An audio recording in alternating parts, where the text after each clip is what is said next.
The stagecoach rattled into Fort Stockton, Texas, on a Tuesday morning in late September of 1876, carrying dust, hope, and a woman who had learned to hide her scars beneath long sleeves, even in the crushing heat. Clara Rosewood pressed her gloved hands against the worn leather seat as the coach lurched to a stop outside the depot, her heart hammering against her ribs like a trapped bird. Through the small window, she could see the main street of this frontier town that would become her home, whether she wanted it to or not. Anything was better than Baltimore. Anything was better than Vincent. She stepped down from the coach, her dark blue traveling dress already damp with perspiration. Despite the long sleeves, she refused to roll up. The other passengers scattered quickly, eager to escape the confines of the cramped space they had shared for days. Clara stood alone with her single battered trunk, scanning the dusty street for the man who had answered her advertisement with surprisingly gentle letters over the past 3 months. Jackson Zane watched from the shade of the general store's awning, his weathered hat pulled low against the morning sun. He had read Clara's responses so many times the paper had grown soft at the creases, and he had memorized the careful, educated script of her handwriting. She had never said much about herself, only that she was 24 years old, unmarried and seeking a fresh start in the West. He was 28, owned a modest but profitable ranch 5 miles outside of town, and had been alone for too long. What struck him first was how small she looked, standing there beside her trunk with her shoulders pulled back in a posture that suggested pride despite circumstances. Her auburn hair was pinned up beneath a simple bonnet, and her face, though pretty, carried shadows beneath the eyes that spoke of sleepless nights and heavy burdens. He pushed off from the post and crossed the street, his boots kicking up small clouds of dust with each step. When he reached her, he removed his hat and held it against his chest. "Miss Rosewood?" Her eyes, he noticed, were a startling green, like new grass after spring rain.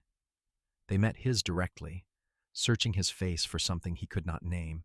"Mr. Zane," she said, and her voice was softer than he had imagined, with an Eastern refinement that seemed out of place in this rough town. "Thank you for coming to meet me." "Pleased to finally make your acquaintance," Jackson said, meaning it. "Let me get your trunk. I have the wagon just around the corner. Thought we might stop by the preacher's house first, if that suits you. Reverend Matthews and his wife are expecting us." Clara's fingers tightened around the small reticule she carried. "Today? You wish to marry today?" "Only if you are willing," Jackson said carefully. He could see the tension in her jaw, the way she held herself as if braced for a blow. "We can wait if you need time to settle in, get your bearings. I have a spare room at the ranch. Everything proper." Something in his tone, perhaps the genuine offer of choice, made Clara's shoulders relax slightly. "Today would be fine," she said quietly. "I did come all this way for that purpose." Jackson lifted her trunk as if it weighed nothing and gestured toward the side street. As they walked, he pointed out the various establishments, the saloon, the telegraph office, the doctor's residence, the small schoolhouse at the far end of town. Clara listened, nodding at appropriate intervals, but her mind was elsewhere, trapped in the memory of the letter she had burned before leaving Baltimore. Vincent's final threat, written in his sprawling, angry hand. The Reverend Matthews was a jovial man with kind eyes and a wife who fussed over Clara immediately, offering her cool water and a few minutes to freshen up before the ceremony. In the small washroom, Clara splashed water on her face and stared at her reflection in the spotted mirror. Her arms ached beneath the long sleeves, the fabric rubbing against healing wounds that would leave permanent marks. She had counted them once. 17 cigarette burns, some overlapping, scattered from her wrists to her shoulders like a constellation of pain. She pulled her sleeves down firmly and returned to the parlor. The ceremony was brief and simple. Jackson's voice was steady as he repeated his vows, and Clara managed to keep hers from shaking. He slid a simple gold band onto her finger. It was slightly too large, and she would need to wrap thread around the back to keep it from spinning, but it was the most precious thing she had ever owned because it had been given freely, without demand or expectation.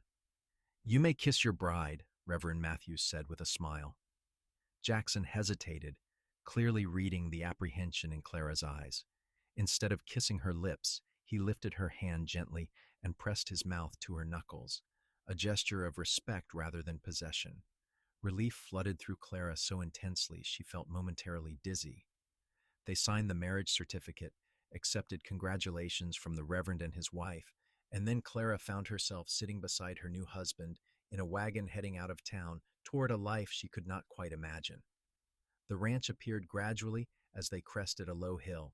It was not grand, but it was well maintained, a sturdy house with a covered porch, a barn in good repair, a corral with several horses, and land stretching toward distant bluffs.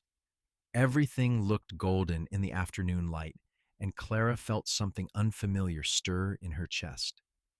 It might have been hope. Jackson helped her down from the wagon, his hands at her waist, firm but brief. "I will give you the tour," he said. "Then you can rest. I imagine you are exhausted from the journey." The house was clean, Clara noticed with some surprise. The floors had been swept, the windows washed, and fresh curtains hung in the kitchen.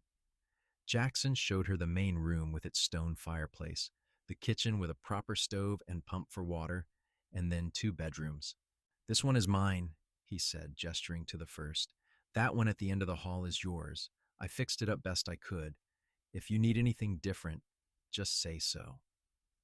Clara stepped into the room and found a simple but comfortable space with a real bed, a chest of drawers, a washstand, and even a small rug beside the bed. The window looked out over the land toward the bluffs, and evening light was beginning to paint everything in shades of amber and rose. "It is lovely," she said, and meant it. "Thank you." "I will let you settle in," Jackson said from the doorway. "I need to tend to the horses. Take your time." After he left, Clara sat on the edge of the bed and allowed herself to cry, quietly, for just a few minutes. These were not tears of sadness, but of release, the breaking of a dam that had held too long against too much pressure. When she was finished, she unpacked her few belongings, changed into a simpler dress still with long sleeves, and washed her face again. Then she went to find her husband and see what her new life required of her. She found Jackson in the barn, brushing down one of the horses with long, patient strokes. He looked up when she entered, his expression cautious. "I thought I might prepare supper," Clara said. "If you would tell me what you have on hand." "You do not need to worry about that tonight," Jackson said. "You have had a long journey." "I would like to," Clara insisted gently. "Please, I need to do something useful." Jackson studied her for a moment, then nodded. "There is salt pork, beans, flour for biscuits, some preserves from my neighbor, Mrs. Henderson. She is a kind woman, comes by sometimes with extra from her kitchen. I am not much of a cook myself." "I can manage," Clara said, and realized with some surprise that she wanted to. She wanted to make a meal in a kitchen that was hers, in a house where she could move freely without listening for footsteps, without flinching at the sound of doors opening. That evening they ate together at the small kitchen table. The meal was simple but well prepared, and Jackson complimented her biscuits sincerely. They spoke of small things, the journey, the town, the ranch. Jackson told her about his horses, which he bred and trained for sale. Clara mentioned that she had worked briefly as a seamstress and could mend if he had anything that needed repair. "I am sure I have plenty," Jackson said with the hint of a smile. "I am hard on clothes." When the dishes were washed and the evening had deepened into true night, an awkward silence fell between them. Jackson cleared his throat. "I want you to know," he said carefully, "that I do not expect anything from you. Not tonight or any night until you are ready. I married you because your letters seemed honest and kind, and I thought maybe we could build something good here together. But that takes time. I understand that." Clara felt her eyes sting with unexpected tears. "Thank you," she whispered. "You are very kind." "Just decent," Jackson corrected.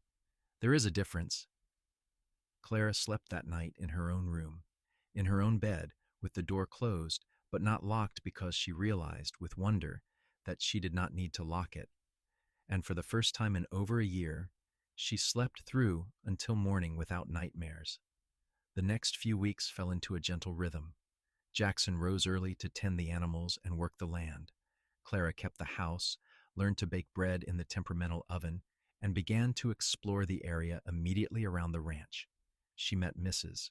Henderson, a woman of about 50 with flour, always somehow in her hair and a laugh that could be heard across the yard. She met old Samuel, who worked for Jackson occasionally, helping with the heavier ranch work. Both treated her with friendly respect, and neither asked questions she did not want to answer. Jackson was patient, always patient. He spoke to her as an equal, asked her opinions about small decisions regarding the house, and never once raised his voice in anger. Clara found herself relaxing in increments, small thaws in the ice that had formed around her heart, but she still wore long sleeves, even when the Texas heat made her feel faint.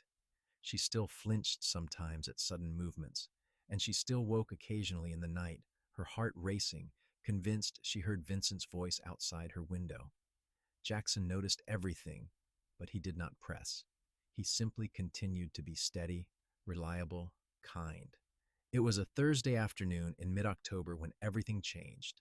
Clara had been washing clothes, the large basin set up outside where she could heat water over an open fire. The day was warmer than usual, unseasonably hot, and she had rolled up her sleeves without thinking, focused on the task at hand. She was scrubbing one of Jackson's work shirts when she heard his boots on the packed earth behind her. "Clara, I was thinking for supper we might—" Jackson's words died mid-sentence. Clara looked up, confused by his sudden silence, and followed his gaze to her bare forearms. Her stomach dropped. She had grown so comfortable, so lulled by weeks of safety, that she had forgotten to maintain her constant vigilance. Now Jackson stood frozen, staring at the constellation of round scars that marked her skin, some still pink and new, others faded to white. 17 cigarette burns, unmistakable in their origin. Clara jerked her sleeves down quickly, her face burning with shame, but the damage was done. When she dared to look at Jackson's face, what she saw there made her breath catch. His eyes had gone cold, not with disgust, but with a fury so intense it seemed to turn his whole body to stone. His jaw was clenched tight, and his hands had curled into fists at his sides. "Who did that to you?" His voice was quiet, deadly quiet, each word bitten off like a piece of iron. "It does not matter," Clara said quickly, her own hands shaking as she twisted her wet sleeves. "It is in the past. I left. It is over." "Clara." Jackson took a step closer, then stopped himself, visibly struggling for control. "Who did that to you?" She had never seen him angry before. She had seen him patient, kind, gentle, even amused, but never angry. And yet somehow she was not afraid. The cold fury in his eyes was not directed at her, but for her. And the difference was everything. "A man in Baltimore," she said finally, her voice barely above a whisper. "I was engaged to him. Vincent Carver. He was wealthy, respected. Everyone thought I was so fortunate." She laughed, a bitter sound. "At first he was charming, but after the engagement he changed. He became possessive, controlling. And when I displeased him, when I spoke out of turn or failed to anticipate his wishes, he would punish me, usually where no one could see." Jackson made a sound low in his throat, something between a growl and a groan. He turned away from her sharply, walking several paces before stopping, his back rigid with tension. "Did you go to the law?" he asked without turning around. "His father is a judge," Clara said flatly. "His uncle is the police commissioner. I went once to the police station, and they escorted me back to Vincent's home and apologized to him for the inconvenience. He was very angry that night." Jackson's shoulders rose and fell with deep breaths. When he turned back to face her, some of the cold fury had been banked, but it still glowed in his eyes like coals. "How did you get away?" "His mother died, and he had to go to New York for the estate business. He left me at his house with instructions for the servants to watch me. But the housekeeper, Mrs. Wells, she had seen the bruises. She helped me pack, gave me money from her own savings, and put me on a train west while Vincent was still gone. I sent the advertisement for a mail order bride from a town in Pennsylvania, and I kept moving west, never staying anywhere long until I got your first letter. Does he know where you are? Clara's face went pale. I do not think so. I was careful. I used my mother's maiden name, Rosewood, instead of my father's name. I sent letters from different towns, but he is resourceful and wealthy, and he does not like to lose what he considers his property. Jackson crossed back to her in 3 long strides and very gently took her hands in his.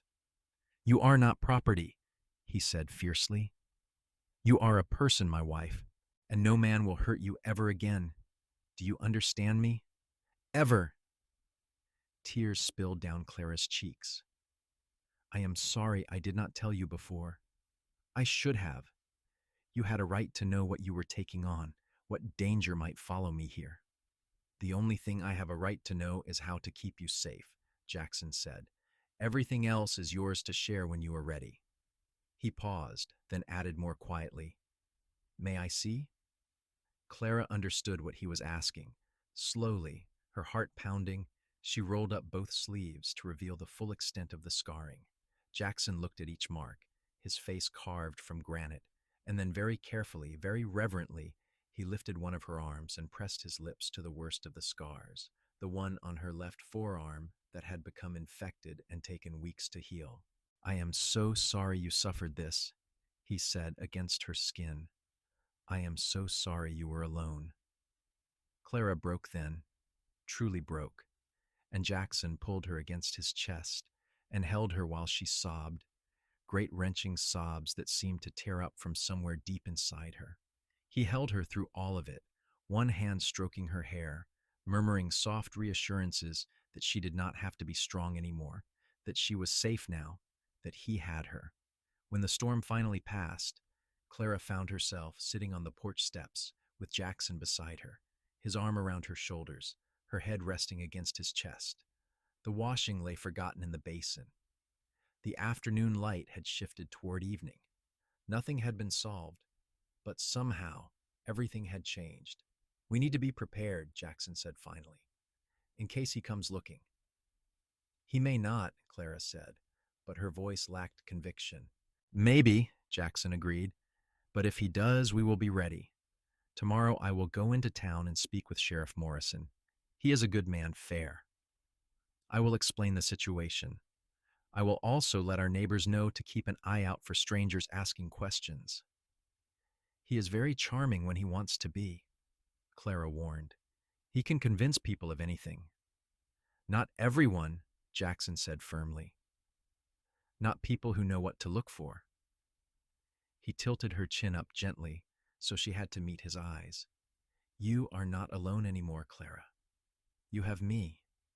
You have our neighbors. You have a whole community here who will stand with you. I promise you that. Clara wanted to believe him, but fear was an old companion, harder to dismiss than hope was to embrace. That evening, over a quiet dinner, Jackson asked her questions not about Vincent, but about herself. What had she been like as a child? What did she enjoy doing? What had she wanted from life before everything went wrong? Hesitantly at first, then with growing confidence, Clara told him about her childhood in Maryland, about her father who had been a school teacher, her mother who had played piano beautifully. She told him about loving to read, about once dreaming of becoming a teacher herself. She spoke about small joys. She had almost forgotten the taste of her mother's apple cake, the feeling of rain on her face, the sound of the ocean in summer.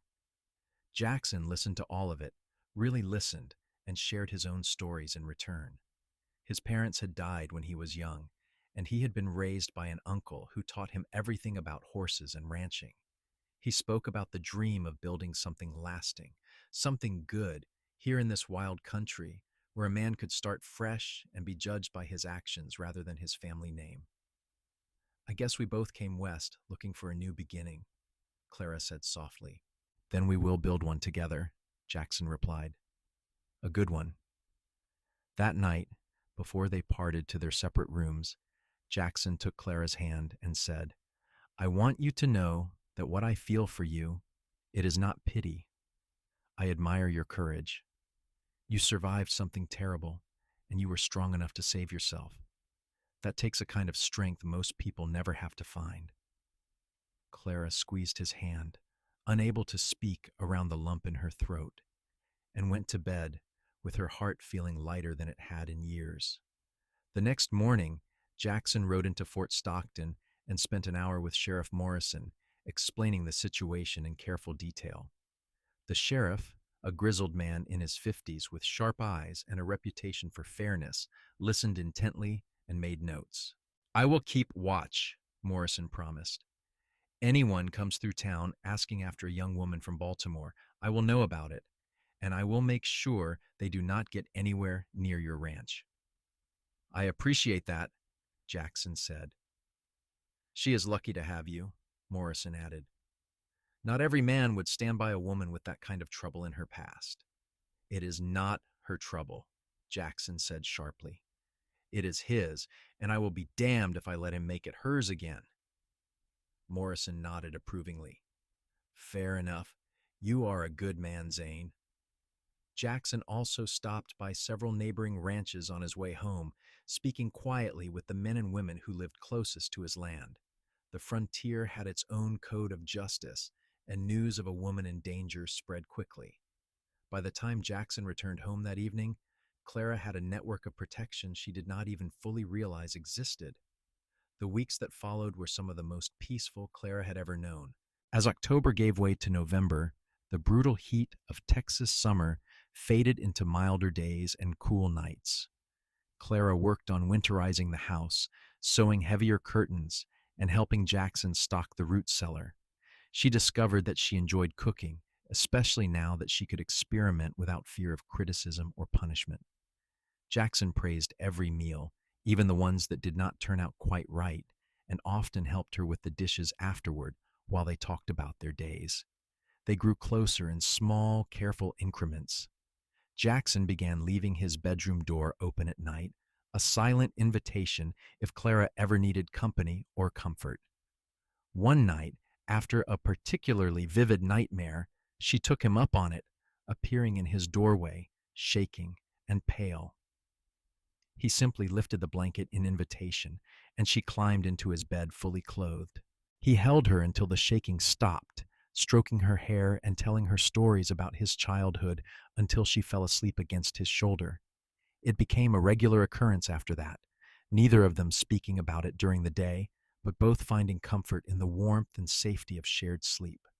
During the days, Jackson began teaching Clara to ride. She had never been on a horse before, and she was nervous at first, but Jackson was patient, starting her on his gentlest mare and walking beside her for hours until she gained confidence. The day she managed to ride from the house to the creek and back without his assistance, the pride in Jackson's eyes made her heart soar. You are a natural, he said, grinning up at her. Soon I will not be able to keep up with you.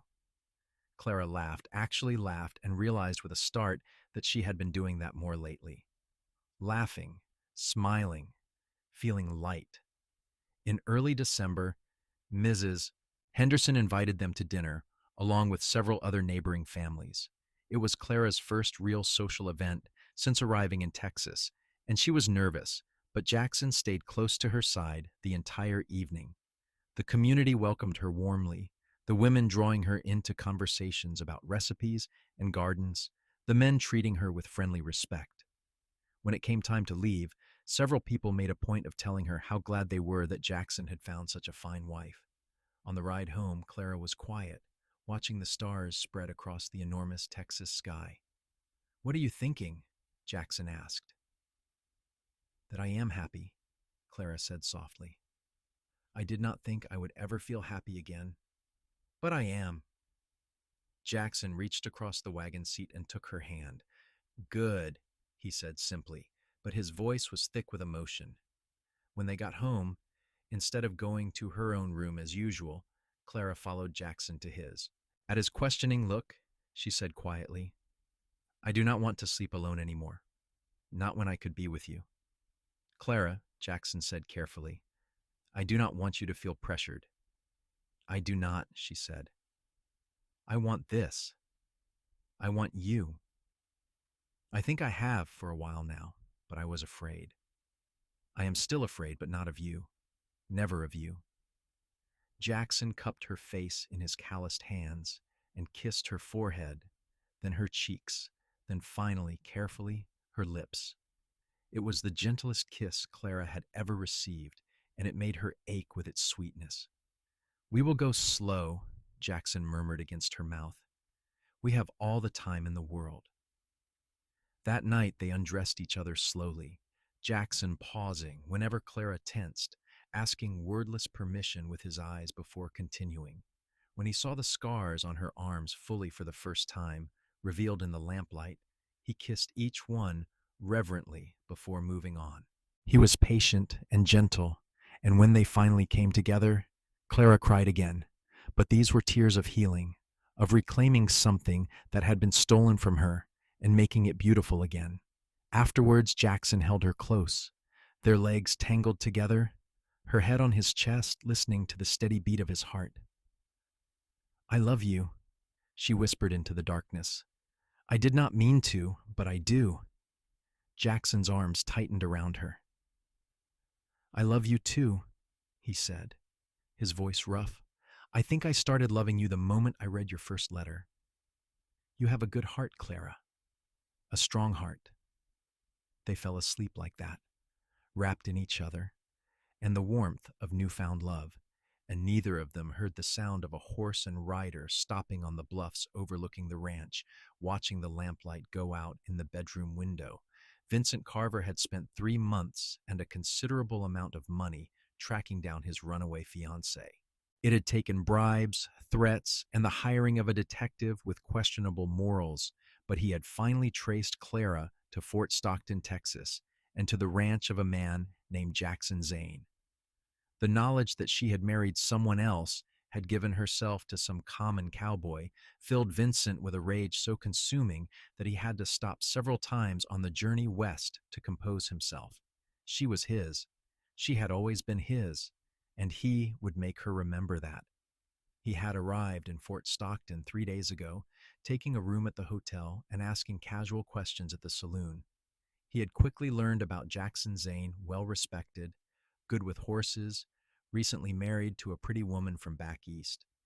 Vincent had also noticed the way people spoke about Zane with approval, the way they seemed protective when Vincent asked too many questions about the wife. So he had decided on a more direct approach. He would go to the ranch himself, confront Clara, and make her see reason. She would come back to Baltimore with him, where she belonged.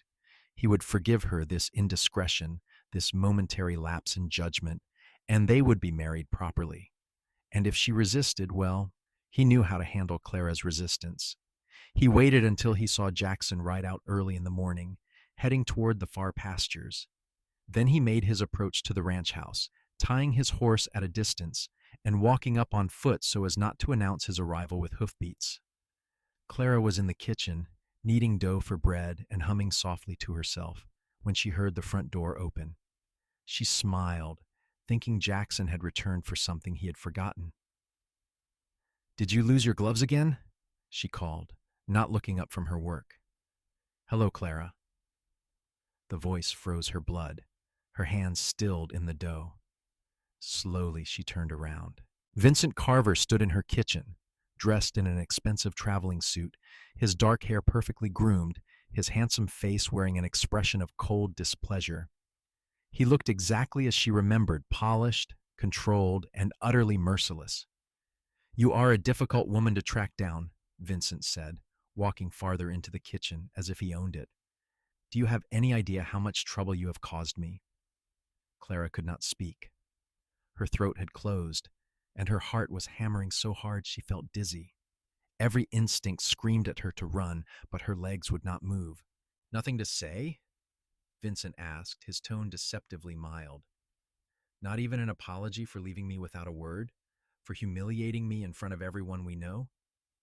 They are all asking what became of my fiancé, and I have had to make excuses for your behavior.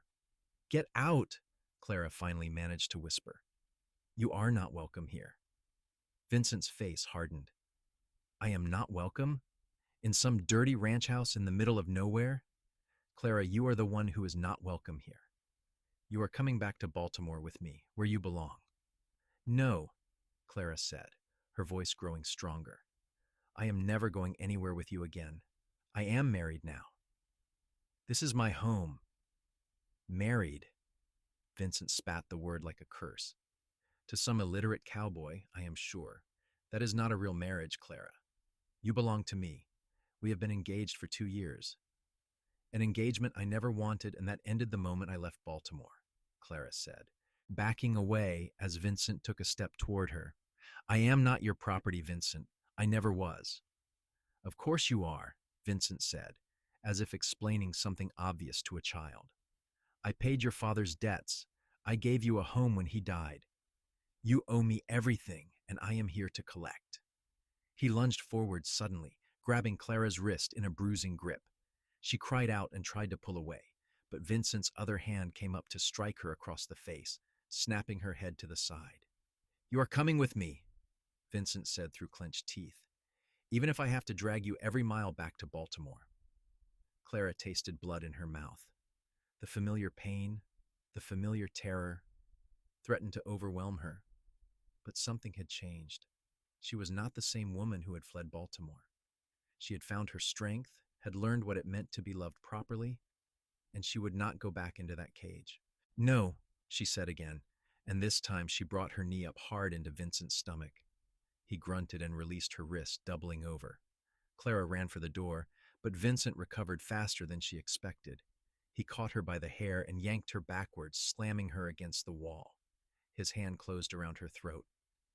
You little whore, he hissed, his face inches from hers. I will teach you to obey me if it takes all year. Clara clawed at his hand, gasping for air, black spots dancing at the edges of her vision. She thought desperately of Jackson, hoped he would know she loved him, hoped he would not blame himself for not being there to protect her.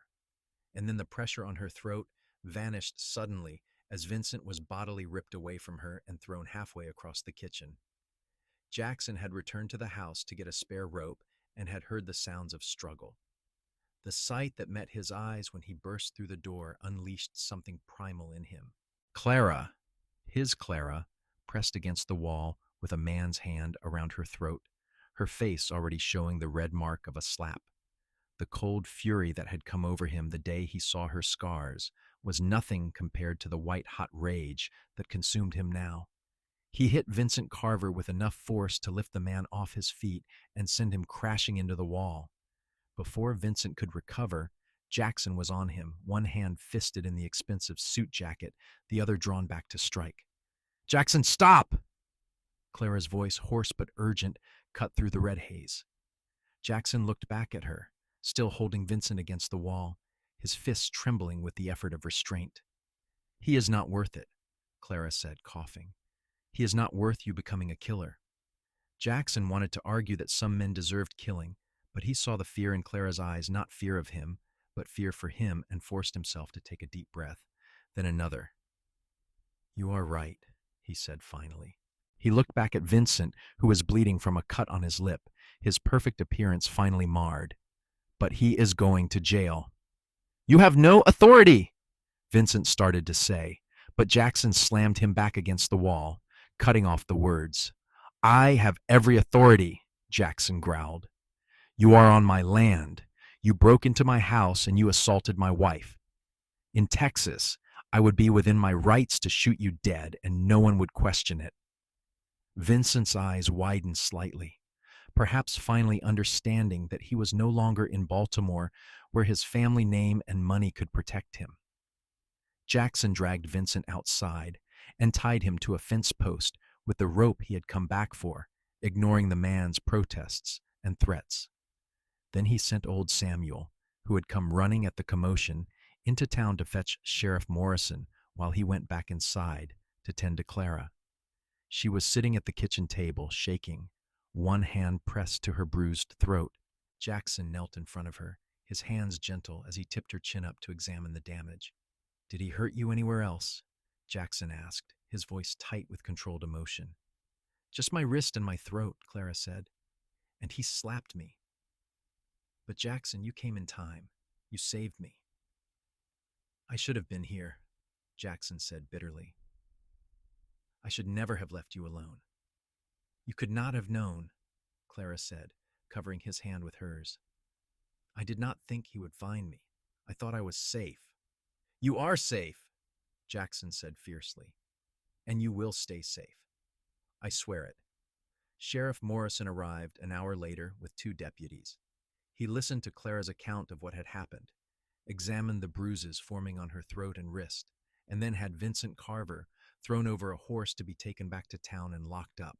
"Assault, breaking and entering, attempted kidnapping," Morrison said, listing the charges. "That is enough to put him away for a good long while, even if his family back east tries to interfere." "Can they get him released?" Clara asked worriedly. "Not easily," Morrison said. "This is Texas, not Maryland. We do not take kindly to men who hurt women, no matter how fancy their last name is. And Judge Harrison, who handles cases for this district, he has 3 daughters. He will not be sympathetic." Vincent was tried 2 weeks later. Clara had to testify, which was difficult, but Jackson sat in the courtroom the entire time, his presence giving her strength. When she showed the jury her scarred arms and explained what Vincent had done to her over the course of their engagement, there were audible gasps and angry murmurs. Vincent's lawyer tried to argue that Clara was exaggerating, that the scars could have come from anywhere, but several doctors testified that the wounds were consistent with deliberate cigarette burns, and that some of them showed signs of infection from improper care. In the end, Judge Harrison sentenced Vincent Carver to 5 years hard labor at the state prison in Huntsville. As Vincent was led out of the courtroom in chains, he locked eyes with Clara one last time. "This is not over," he mouthed. But Clara, standing beside Jackson with her hand firmly clasped in his, simply looked away. Vincent no longer had power over her. That chapter of her life was closed. Life gradually returned to normal after the trial, though it was a new kind of normal, one where Clara no longer looked over her shoulder constantly or jumped at unexpected sounds. With Vincent locked away and her story known throughout Fort Stockton, she found herself embraced even more warmly by the community. Several women who had suffered their own private hurts spoke to her quietly, thanking her for her bravery in testifying. It made Clara realize that she had not only reclaimed her own life, but perhaps given others courage to reclaim theirs. Winter settled over Texas, mild by northern standards, but cold enough that Clara and Jackson spent more time indoors, often sitting by the fire in the evenings while Clara read aloud from books she ordered from a catalog, and Jackson carved small wooden figures that he claimed were for decoration, but that Clara suspected were actually practice for making toys for future children. "Do you want children?" Clara asked him one evening in late January as they lay in bed together, her back pressed against his chest, his arm draped over her waist. "Eventually," Jackson said carefully.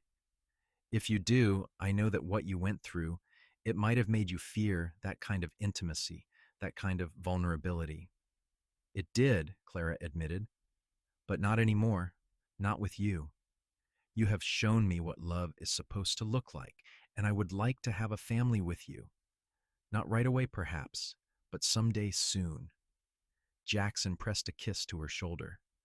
"Someday soon sounds perfect." Spring arrived, with wildflowers carpeting the land around the ranch in explosions of yellow, red, and purple. Clara spent hours walking among them, sometimes alone, sometimes with Jackson beside her. She felt herself blooming along with the landscape, opening up in ways she had not known were possible.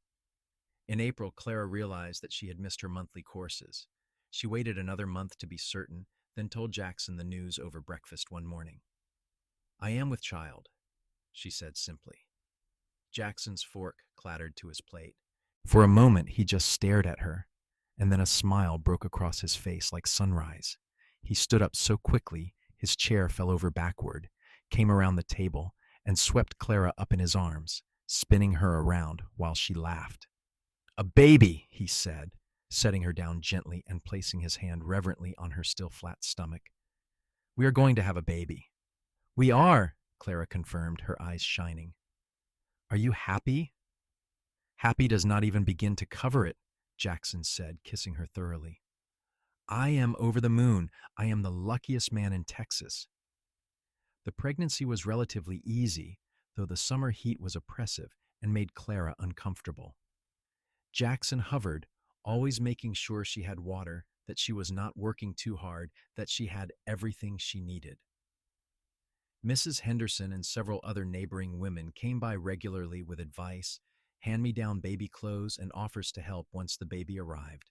In September of 1877, exactly 1 year after Clara had first arrived in Fort Stockton, she gave birth to a healthy baby boy with a shock of dark hair and his father's strong features. They named him William, after Jackson's uncle. Jackson held his son for the first time with tears streaming down his face, completely unashamed of his emotion. "He is perfect," he whispered. "You are perfect. Thank you, Clara. Thank you for giving me this family."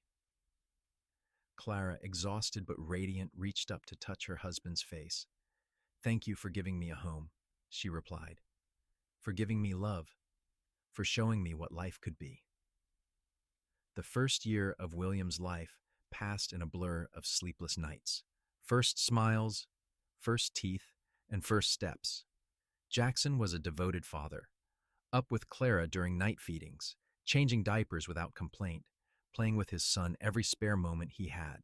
Clara had never seen anything more attractive than Jackson on his hands and knees on the floor, making silly faces to elicit giggles from William. During that year, word reached them that Vincent Carver had tried to escape from prison and been killed in the attempt. The news came in a telegram from Sheriff Morrison, who had maintained contact to keep them informed. Clara felt nothing when she read it, not satisfaction, not sadness, just a distant sense of closure. That man and that life were so far removed from her now that they felt like something from a story she had once read, rather than something she had lived through. "It is really over now," Jackson said, wrapping his arms around her from behind as she stood holding the telegram. "It was over the day you saw my scars and did not turn away," Clara said, tilting her head back to look at him. "Everything since then has just been proof of that." In the spring of 1879, Clara gave birth to their second child, a daughter they named Margaret Rose, with her mother's auburn hair and green eyes. Jackson was just as besotted with his daughter as he had been with his son, and William, now approaching 2 years old, was fascinated by his baby sister. The ranch prospered as Jackson's reputation for training excellent horses spread throughout West Texas. They added on to the house, building a proper nursery and an additional bedroom for when the children were older. Clara, who had begun making dresses for women in town in her spare time, built up a small business of her own, working with fine fabrics that Jackson ordered special for her from San Antonio. On a warm evening in June of 1880, Clara and Jackson sat on their porch watching William chase fireflies in the yard while baby Margaret slept in Clara's arms. The sun was setting, painting the sky in shades of orange and pink, and the air was filled with the sound of crickets and the distant call of a hawk. "Do you ever think about how different your life could have been?" Jackson asked, his arm around Clara's shoulders. "Sometimes," Clara admitted. "If I had not found the courage to leave Baltimore, if Mrs. Wells had not helped me, if you had not answered my advertisement, so many small moments that could have gone differently." "But they did not," Jackson said. "And look at what we have now." Clara looked at their son, wild and free and happy, at their daughter, safe and loved, at the home they had built together, at the land stretching out before them full of possibility. She thought about the woman she had been when she arrived in Fort Stockton, broken and scared and hiding her scars beneath long sleeves. She thought about the woman she had become, strong and loved and unafraid. "I would not change a single thing," she said softly. "Not the pain, not the fear, not any of it. because it all led me here, to you, to this. Jackson kissed her temple. You are the bravest person I have ever known, he said, and I fall more in love with you every single day. Even when I burn the biscuits, Clara teased. Especially then, Jackson replied with a grin. They sat together until the stars came out, until William finally tired himself out and came to lean against his father's leg, until it was time to carry sleepy children inside to bed and tuck them in with kisses and whispered blessings. Later, in their own bed, Jackson traced the scars on Clara's arms, gently, as he often did. They no longer hurt, these marks, not physically and not emotionally. They were simply part of her story, proof of what she had survived and overcome. I love you, Clara whispered in the darkness. I love you too, Jackson replied, pulling her close. Today, tomorrow, and every day after that. The years continued to unfold like pages in a book. William grew strong and capable, learning everything his father could teach him about horses and ranching. Margaret developed her mother's gentle spirit and her father's determination. In 1882, Clara gave birth to twin boys, Samuel and Thomas, who turned the household into cheerful chaos, and in 1885, their youngest child arrived, another daughter named Elizabeth, who had Jackson wrapped around her tiny finger from the moment she opened her eyes. The ranch continued to prosper. Jackson became known throughout Texas for his way with horses, and Clara's sewing business grew until she had more orders than she could handle, leading her to teach several young women in town the trade so they could help with the work. The Zane family became a cornerstone of the Fort Stockton community, their home always open to neighbors, their generosity well known. On their 10th wedding anniversary, in 1886, Jackson surprised Clara with a trip to San Antonio, arranging for Mrs. Henderson to watch the children for a week. It was the first time they had been alone together since before William was born, and they wandered the city like newlyweds, holding hands, eating in restaurants, staying up late talking about everything and nothing. On their last evening, as they walked along the river, Jackson pulled a small box from his pocket. I got you something, he said, suddenly shy. Clara opened the box to find a delicate gold locket engraved with tiny flowers. Inside were two photographs, one of Clara and one of Jackson, taken that very week by a photographer in town. So you will always have me with you, Jackson said softly, even though I plan to never let you far enough away to need it. Clara fastened the locket around her neck, and it joined the simple gold wedding band that she still wore, the one that had been too big at first, but that now fit perfectly. You gave me everything, Clara said, her eyes bright with tears. A home, a family, a life worth living. How did I get so lucky? I am the lucky one, Jackson insisted. You walked into my life carrying nothing but a battered trunk and a heart that refused to give up, and you turned everything into gold. They kissed there by the river as the sun set over San Antonio, two people who had found each other across impossible odds and built something beautiful from the ashes of pain. The children grew. William married a sweet girl from a neighboring ranch when he was 22, and they gave Jackson and Clara their first grandchild, a boy named Jackson Jr., in 1892. Margaret fell in love with a doctor who came to Fort Stockton to open a practice, and their wedding in 1893 was the social event of the year. The twins, inseparable as always, both became horse trainers like their father, working the ranch and building their own reputations. Elizabeth, the baby, surprised everyone by deciding she wanted to become a teacher, and Jackson and Clara supported her dream, sending her to school in Austin. As Jackson and Clara moved into their 50s, they began to slow down, passing more of the daily ranch operations to William and the twins. They spent their days working in the garden Clara had cultivated over the years, taking long rides through the land they loved and spoiling their growing collection of grandchildren. One evening in the fall of 1899, as they sat on the porch watching yet another spectacular sunset, Clara took Jackson's hand. Do you remember that first day? She asked. When I stepped off the stagecoach, so scared I could barely breathe? I remember thinking you looked like you were ready to run at the first sign of trouble, Jackson said with a smile. And then I remember thinking that you were the prettiest, saddest woman I had ever seen, and that I wanted to be the one to make you smile. You did that, Clara said. You did that and so much more. We did it together, Jackson corrected. You were already strong, Clara. You had already saved yourself. I just gave you a safe place to land. You gave me the world, Clara said softly. They sat in comfortable silence, hands intertwined, two people who had weathered storms and come out stronger on the other side. The scars on Clara's arms had faded to almost nothing over the years, barely visible unless you knew to look for them. But even when they had been fresh and angry, Jackson had never looked at them and seen damage. He had looked at them and seen survival, courage, strength.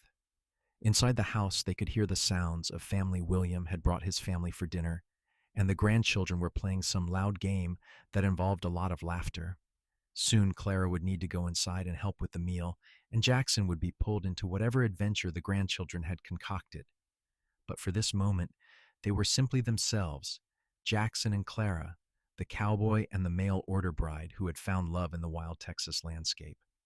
I would do it all again, Clara said suddenly.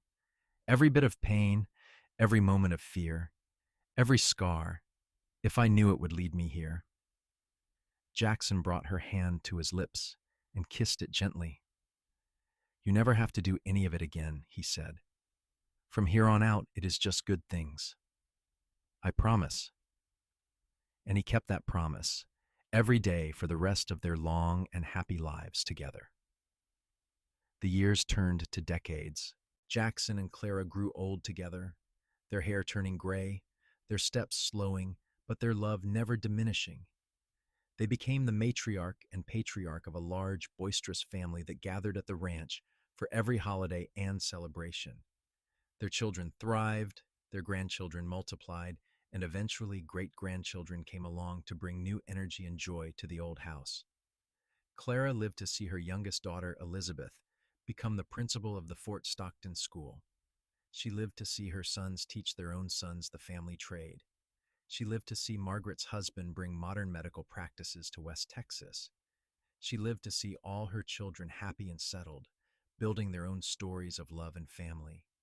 Jackson remained by her side through all of it, still protective, still devoted, still looking at her with the same love he had shown that first day when he kissed her hand instead of her lips, respecting her fear and giving her space to heal. On a spring morning in 1915, Clara woke to find Jackson already awake beside her, as he had been every morning for nearly 40 years. They were both in their 80s now, their bodies worn, but their spirits still strong. Good morning, my love, Jackson said, his voice rougher with age, but still warm. Good morning, Clara replied, reaching for his hand automatically, a gesture so practiced it required no thought. They rose slowly, dressed, and went to the kitchen where Clara made coffee the way she had done thousands of times before. Through the window, they could see the land they had worked together, now managed by their sons and grandsons, but still the same beautiful expanse that had welcomed Clara all those years ago.